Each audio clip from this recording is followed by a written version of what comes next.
Thank you very much indeed. Now, somewhere between 1 and 2.5% of the adult population has bipolar disorder, the condition formerly known as manic depression. But do you know what it actually is? I don't know what bipolar disorder is, but manic depression would just be when you're really, really depressed. To be honest, I don't really know the full definition. That's really bad. I thought bipolar was the extreme of manic depression in a way, where someone's really, really energetic, feeling really, really good, and then very, very, very depressed. Isn't it when somebody has extreme mood swings and they're either very high or very low? They have episodes of extreme behaviour and elation followed by episodes of deep depression and suicidal feelings, I guess. That's my limited understanding of it. Well, such views are not uncommon, according to Chris Danes, who has bipolar disorder. In order to help people better understand the condition he lives with, he has agreed to keep an audio diary for us, charting the highs and the lows of living with bipolar. Well, Chris explained to Peter White how the illness affects his day-to-day life, and you'll hear him after some facts about the condition from the charity Rethink. The condition affects around 4 million people in the UK. Bipolar typically develops in late adolescence or early adulthood. Although symptoms are often not recognised as an illness, and people may suffer for years before it is properly diagnosed and treated. When I was a postgraduate at Oxford, I went to the doctor feeling very unwell, and I said I thought that there was something wrong with me. I was really quite in a bad way then, and that ended my postgraduate career. What happened? What kind of treatment did you have? Well, they did a very extraordinary thing. The chaplain and the college doctor thought it might be a nice idea if I went away and stayed in a monastery on Cordy Island off the Pembrokeshire coast, which I did for about 4 months, I suppose. And it was a very nice, restful time. There was a doctor there who was one of the lay brothers, and I think they really did help put me back together. But I don't think it was a long-term solution. It causes mood swings from extreme highs, sometimes known as the mania, to lows of sadness and hopelessness, the depression. There are usually periods of normality in between, and people can experience severe changes in energy and behaviour at these times. I was misdiagnosed as having unipolar depression, and when the treatment for unipolar depression didn't work, Prozac didn't work effectively, I was then subsequently diagnosed with bipolar disorder in about 2001. So at the time, the assumption was that you had what people generally call depression. But yes, very much so. Very much so.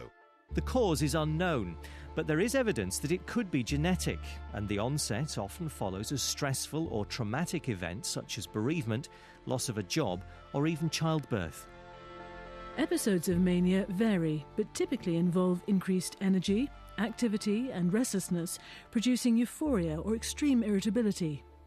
Spending sprees, aggression and drug or alcohol misuse are not uncommon. When you're manic, you feel absolutely wonderful.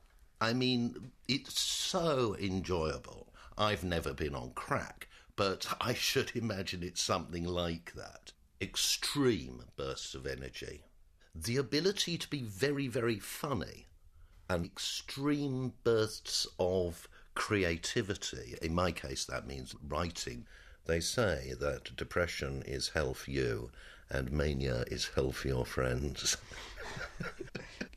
Can you perhaps give me an idea of the sequence in which things might happen and how long they might take? Yeah. I mean, does a down follow an up? Yes, I think it can. You can almost feel it coming on. You can be brushing your teeth and it's like a switch. Oh, God, not this again. And then say to myself, don't entertain the thoughts. Don't think yourselves into them. By a couple of hours later, I will be in the depths of despair. I will be crying. I won't be able to read. I will simply have to go to bed. And I know intellectually that all the dark thoughts are a symptom of an illness. And then I will probably be in bed for 2 or 3 days, and the switch will just go back on again. I will be down maybe quite badly 2 to 3 times a month, badly enough to have to get help maybe once a month by calling in my nurse or somebody. Generally, the mania is easier to cope with. And in terms of everyday life, your relationships, what effect does it have on that? If you live in the community in which you've been very, very ill, there is a great deal of damaged relationships that one's made while one was ill. And coming to terms with that is very, very difficult. People in the past, people one's worked with as colleagues, who one has hurt very badly and has to accept are probably going to have very great difficulties coming to terms with oneself. Can you just explain why these bursts have such an effect on other people? Because you've described them as very enjoyable in your personal terms. So what effect do they have on other people? Oh, I can say dreadful, dreadful things, you know, and be very cutting about people, being very destructive. When I used to get manic and angry, I used to break furniture. I got through a Victorian chest of drawers, a coffee table, and some rather good Victorian dining chairs, all in the space of 1 week once. During depression, sadness, anxiousness, and empty moods are often experienced, alongside feelings of hopelessness or pessimism and guilt and worthlessness.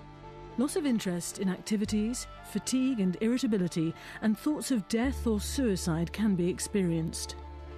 You seem to go through this creative, jolly phase, and then the whole thing spirals out of control. And that's when it's really dangerous. And in fact, the really most dangerous thing about being bipolar is when you're in a so-called mixed state. That means you have the depression to make you want to kill yourself and the energy to be able to do it. Have you tried to kill yourself? I've had what they call suicidal ideation many times, in the sense that one contemplates it, one thinks about it. That happens weekly and daily. You know, you have to learn strategies to cope with that. I'd never had any physical plans. I think suicide leaves such a nasty mess behind for the people who love you. And there seems to be no practical way I can get away with it which isn't going to leave that dreadful mess behind. Bipolar disorder is a lifelong condition. Symptoms are severe, potentially resulting in damaged relationships or poor school performance. For some, it prevents permanent employment, but it can be treated, and people with the illness can lead full and productive lives. Do you regard what you have as a disability, or is it actually a part of the person that you are? Both. It is part of the person I am, and I think possibly without it I couldn't have achieved what I have achieved academically. I've had a great deal of fun writing a novel, and you know, I don't think I would have been able to do that without the bipolar, but then I don't know. I've never really not been like it. That's, I suppose, what I mean. Would you like to be a different person? Clearly, this causes you a great deal of trouble, but is it who you are? I would like bits of it.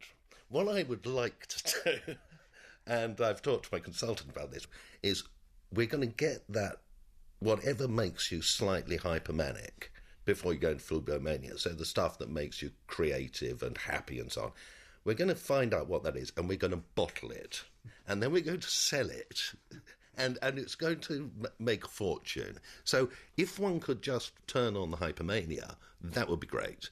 But unfortunately we can't. It comes at an enormous price, and that is the sadness of the damn thing, I suppose. Well, that was Chris Danes, who'll be keeping a regular audio diary of his experiences with bipolar disorder. And there is advice on the condition on the You and Yours website, where you can let us know of your experiences, and that's at bbc.co.uk/Radio 4/You and Yours. And you can contact the Radio 4